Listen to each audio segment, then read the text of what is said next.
c'est plus que satisfaisant. Ça donne espoir. Ça nous donne un sentiment qu'il y a beaucoup à faire, mais avec des gens qui sont incroyables. J'ai découvert des joyaux dans la communauté du Grand Montréal et au-delà.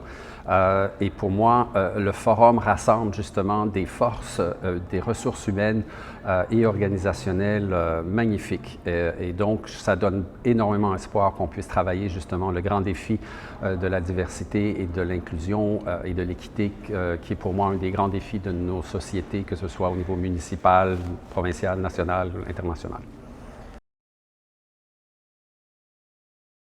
La collaboration, pour moi, c'est central, mais ça demande beaucoup d'efforts. C'est pas facile du tout parce que ça demande encore plus de communication que les relations de travail régulières, je dirais.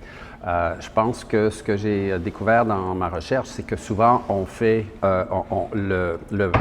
une certaine dynamique d'individualisme que l'on retrouve dans la société ou dans certaines sociétés occidentales plus qu'à d'autres endroits, surtout dans les grandes villes, à un moment donné fait en sorte que sans s'en rendre compte, il y a des organisations qui fonctionnent un petit peu en vase clos, dans un esprit un peu de compétition, et donc on a comme la projection de l'individualisme au niveau collectif dans certaines de nos organisations et communautés, etc.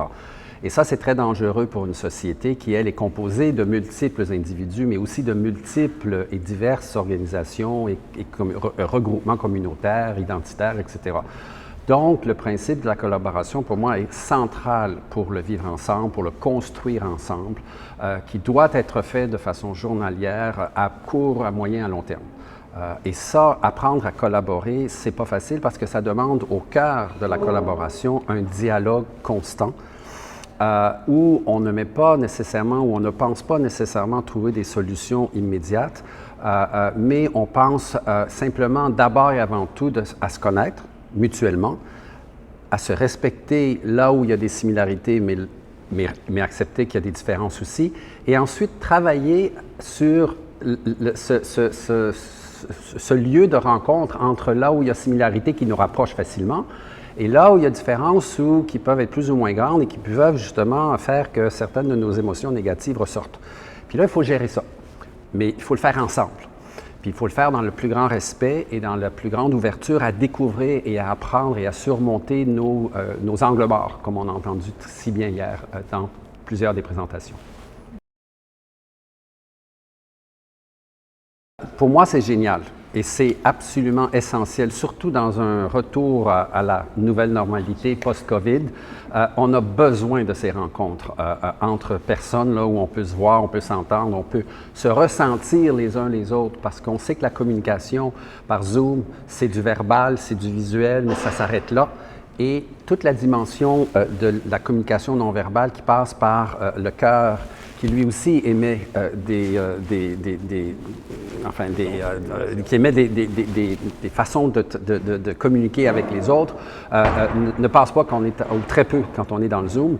Et donc là, quand on est ensemble de cette façon, dans un milieu si diversifié aussi, on a vraiment pris la peine dans ce forum d'amener des gens de différents horizons, à la fois professionnels, identitaires, classe sociale, milieu de travail, etc., ou d'implication communautaire, là, parce que c'est pas organisationnel et implication communautaire, c'est pas nécessairement exactement la même chose. Mais moi, ça m'apporte un grand... ça me transforme de l'intérieur, puis ça me donne de l'espoir qu'il y a beaucoup à faire ensemble. Mais là, je rencontre des atomes crochus avec plein de gens, et je trouve ça génial pour revenir à mon mot de départ.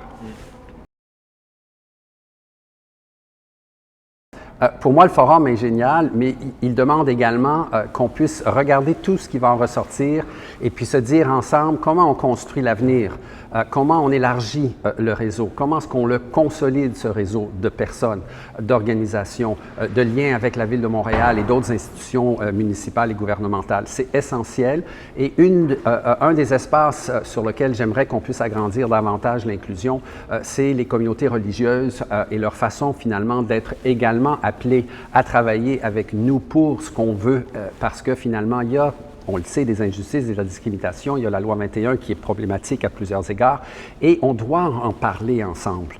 On doit finalement regarder ça et pour le faire de façon vraiment constructive, bien, ça va prendre aussi celles et ceux qui sont impliqués ou impactés négativement par cette loi pour ne donner que cet exemple-là, mais par toute autre forme d'inéquité, qu'elle soit de nature plus systémique ou de nature plus spécifique à des environnements particuliers, que ce soit professionnel, communautaire ou de vie de quartier. Donc, sur tous ces plans-là, il y a beaucoup encore à construire ensemble, mais j'ai foi, je sais que le réseau de la paix, c'est génial ce qu'il est en train de construire et on va dans la bonne direction. Il faut que toutes nos actions communes soient convergentes vers cette paix positive que l'on recherche tous et toutes.